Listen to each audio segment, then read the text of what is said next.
Speaking about being awesome to see, this guy hadn't joined us in a while. He's over at On 3 covering Alabama. He's got a brand new board now as well. A Crimson cover or cover Crimson? It's still kind of early on me here, Clint.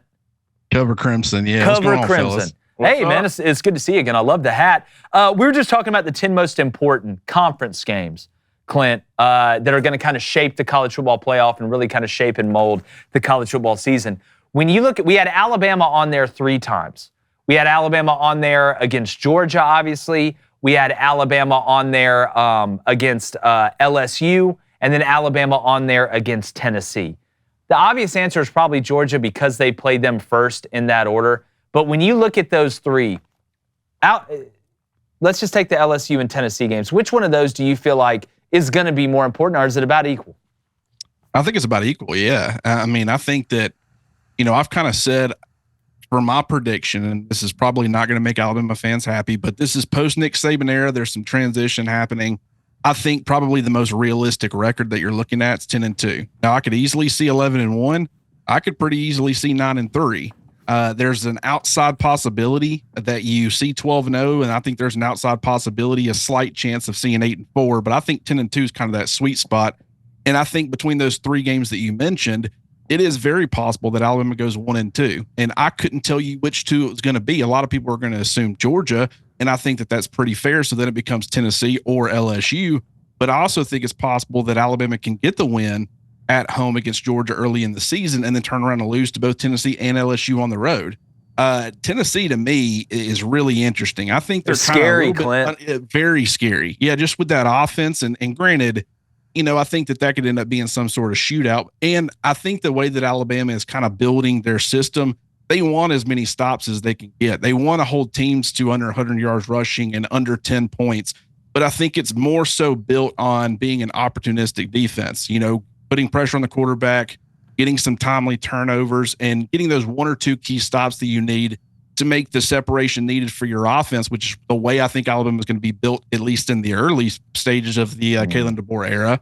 But yeah, I think you're probably looking at 2 losses out of those 3 games, and I couldn't even begin to tell you which 2 it's going to be.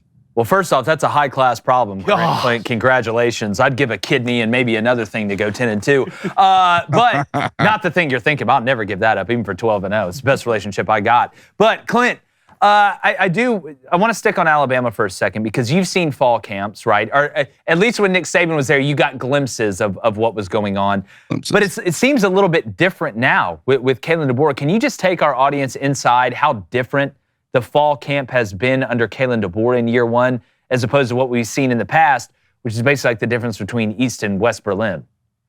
Yeah, it has been different. And I've already gotten in trouble with Alabama fans because I compared it to the Nick Saban practices that we were able to see. And I said that it felt like that it was a little bit more fun involved. It was a little bit more relaxed. I'm not saying that everybody was just, everybody was still laser focused. They were doing what they needed to do, but it was, you didn't feel this pressure that maybe you felt during some of those Nick Saban practices. And you can't argue with the success that Nick Saban had. I've made the argument or the comparison in the past saying it's kind of like somebody who lives to be 100 and you ask them how they did it. And they're like, well, I drank 12 Dr. Peppers every day. And you're like, I highly doubt that's what got you there. Yeah. But they're the ones that's 100. You're not there. And so, you got to take their advice. Whatever Nick Saban was doing, it worked to a degree that we've never seen in college football.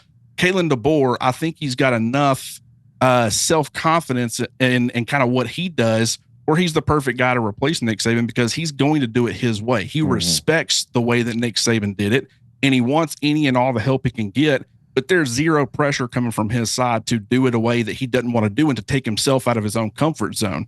So they've adopted some of the things that maybe the players wanted to keep doing that they were comfortable with.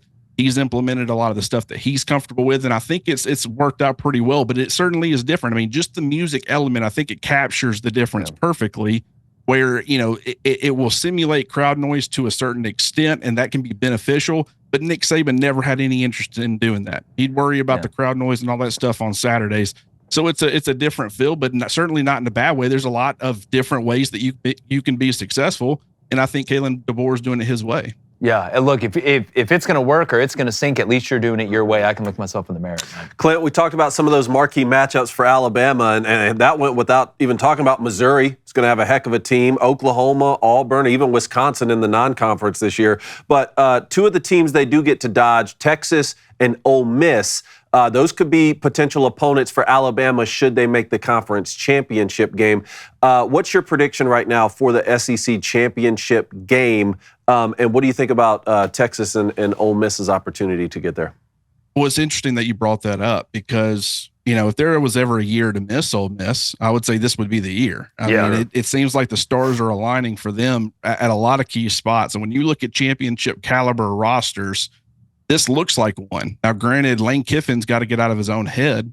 I've kind of talked about that Florida game and the fact that seems like the type of game that they probably should not lose, that they could end up losing. That's kind of, I will give Lane Kiffin credit. I mean, in recent years, he's lost games that he should have lost.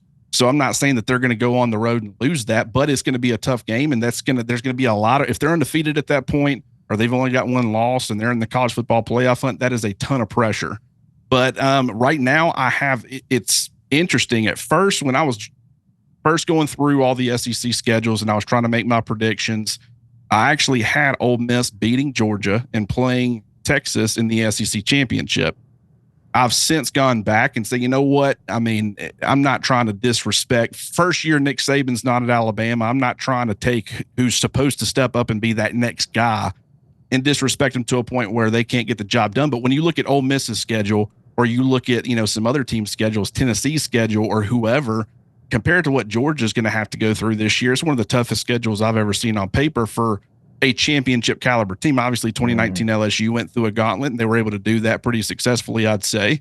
But, I mean, Georgia's got a lot of pressure, and going into Tuscaloosa and playing Texas at Texas, it's a tough road. So I wouldn't be shocked at all if they had the exact same record as Alabama at like 10-2. But for right now, I mean, the fact that they've built the program the way that they have, I went ahead and went with Georgia. I have them playing Texas, and I have Texas winning that game. Wow. Interesting. Clint, I like what you brought up earlier, and this is a question I want to know straight from you. Is Alabama, maybe fans, our team, is there an identity crisis going on, or do you think Kalen DeBoer knows exactly what he wants, he knows what guys he wants, and he knows the vibe and exactly the messaging he wants from this team? Because it's to the point now, Saban's gone, obviously. I'm so interested to see how this Bama team plays on the field, especially the defensive side of the ball. Yeah, like I said, it is a transition. And when you go through kind of the entire program is looked through a defensive lens under Nick Saban. Doesn't mean that he ignored the other side of the football, but that's just how things operated. When the defenses weren't holding teams to, under 10 points and under 100 yards rushing and doing all these different things, Nick Saban had a major problem with that. He learned to accept it, but I mean, he would crack jokes all the time about how the game is geared towards offensive, the offensive side of the football and how much that bothered him. 100% is though. He's 100% right. He was 1,000% correct. You can't do that anymore. And I think that was it wasn't a problem per se, but I do think that you need to learn how to play defense a little bit differently. Your goals need to be different in today's college football than they used to be. And if you're playing a complementary style of defense, it's like I said, it's the way that Kane Womack is building Alabama's defense. It's more so an opportunistic style of football. It's winning the turnover battle, generating a lot of pressure on the quarterbacks, generating a lot of turnovers. And when you have a high-powered offense like we're expecting Alabama to have, that's exactly what you need and what you want. You're going to give up yards. You're going to give up points. That's part of it. I mean, Nick Saban defenses by the end was doing the same thing in those big games. So, you kind of, I wouldn't say embrace it, but you got to learn how to win differently on that side of the football. And I think that Womack understands that. He's going to have a standard. It is going to be a different identity. Everything's going to be looking through an offensive lens. But I think that's just fine. And I think in today's college football, that's probably, you're probably in a little bit better of a situation, even though when you look at the top head coaches, you look at, Kirby Smart, you look at Dan Lanning, these are defensive-minded guys. So I'm not saying you got to have an offensive-minded head coach, but I do think that you can win with them, and that's what Alabama's trying to do. No. All right, let's go on from the chat. Let's go to Save Us Saban. What a name. It says, first of all, he says, Clint, love your stuff. says, do you think Jalen Milroe, I know he's going to be a Heisman finalist, but he had a lot more to improve in the intermediate game passing. How much do you think he climbs from a skill level in the passing game? Well, it's kind of like Jalen Hurts. I've compared Jalen Milroe to Jalen Hurts and just his kind of story. It's not the same by any means, but as far as their skill set, it took Jalen Hurts. He improved at Alabama. He was a much different player when he came in that SEC championship game and replaced Tua. He was a completely different player than we had seen up to that point. But I think it took him going to Oklahoma and being in a system like Lincoln Riley's, where you've got a head coach or a play caller that can, mask some of your weaknesses and can highlight some of your strengths. And he ended up, the production was absolutely there. He ended up being a Heisman finalist. Was talked about as being a potential day one pick, fell to the second round, and now we've seen what he's done in the NFL. The good part about it for Jalen Milroe is he didn't have to go somewhere else to get that Lincoln Riley, Oklahoma style or system. He's got a guy that's coming to him that's going to be able to do that to a degree that's going to really help him. And I do think he can't be the same player he was last year. And this is what I keep telling people. Everybody has now had an entire offseason to figure out what he does well and what he doesn't do well, and how they can exploit the things that he doesn't do well and how they can minimize what he does do well. He's got to change and continue to evolve. And I think the priority this offseason has been, can you win from within the pocket more? Can you win the mind games, both pre-snap and post-snap? Can you go through your progressions? Can you hit, have the proper footwork that you need in order to be able to exploit the short to intermediate areas of the field? And I think from what we've heard, he's done a very good job of that. Now, it's kind of like, we heard that about Jalen Hurts back in 2017, all offseason. After a very successful freshman year, he's learning to play within the pocket a lot more. He's doing this, he's doing that. The second things went live against Florida State, he reverted back to the same player he had been. So I'm not saying that Jalen Milroe is going to do the same. I'm saying we don't know until everything goes live and, you're playing against a really tough defense and a really tough situation. And, your mind is going to, thinking about 1,000 things. We'll have to wait and see. But I do think he is in a situation where he can make that leap that we've seen from a lot of other players, where if he can improve on some of his deficiencies, the fact that defenses still have to account for all the things that he does or has done well up to this point, he's going to be a really tough player to stop if he can improve on some of those other things, which I fully expect. And that's why I think he's going to end up being one of the better quarterbacks in college football if he can improve some of that stuff. Yeah, and, we talked with Coach DeBoer, Clint, down at the Senior Bowl, and he talked about, tailoring his system to fit his personnel, right when he takes over a place. And that's the smartest way to do something. You don't want to fit a square peg in the round hole. Where I find Jalen Milroe fascinating is, there's some guys, it's like with DJU. I don't think DJU has the capability to be an incredibly accurate thrower or a nuanced passer. Some guys just don't. That doesn't mean they're not good players. That doesn't mean they can't make most of the throws. But when I look at Jalen Milroe and watch his progression, I actually think he can be a pretty accurate thrower of the football. I think he's not a bad passer. I think he has a chance to be a better thrower than Nick Marshall. Now, Nick Marshall was a little bit of a different runner. But when I look at Jalen Milroe, I do think he has the capability to be a great passer. But there's also a thin line that Kalen DeBoer and them have to walk to let him do what he does best. Because when those bullets do start flying, like you said, you are going to revert back to what you do best. So if they want to sit there and try and do what the group did with Jalen Milroe last year, earlier in the year, and say, you know what, you're a pro-style passer, right? We really don't want you to run unless it's a design run play or, you don't have a couple reads and then take off. We want you to stay in the pocket. That's great if Jalen Milroe can beat teams from the pocket. But for you guys to beat Ohio State, to beat Georgia, to do all this, his legs are what's going to get y'all there because the legs are going to open up the passing game. I just want to see what Cone's former roommate, Nick Sheridan, the OC there, how he's going to go about calling plays, especially early downs. Because Alabama fans thinking that Jalen Milroe is going to be Michael Penix Jr. He's not. He doesn't need to be Michael Penix Jr. He needs to be Jalen Milroe. But I do think he has a chance. And David, you watched him throw.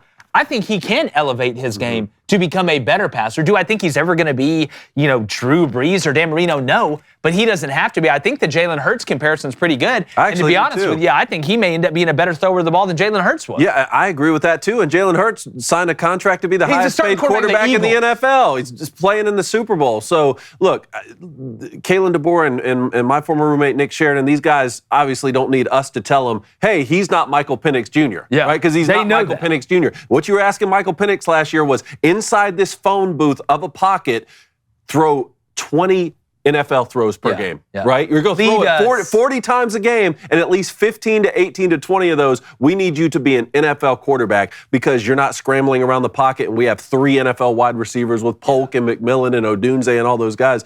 This is a different situation, but clearly he can do it because I even broke down a segment of his last year on Huddle Up, and he was going through his progressions and throwing the ball over the top. I just thought it was funny because some Alabama fans were reaching out saying, oh, well, that's really good for a guy who supposedly can't go through his progressions. I'm like, hey, the standard at Alabama isn't doing it one time. Yeah, that's exactly right. You know, so get those legs working and just, a quick game. They're going to have it all working now. That's exactly right. All right, Clint, real quick before we go, plug where you're at, and then I want you to give me, at a 1 to 10 scale, how good you think Alabama's offensive line is going to be overall.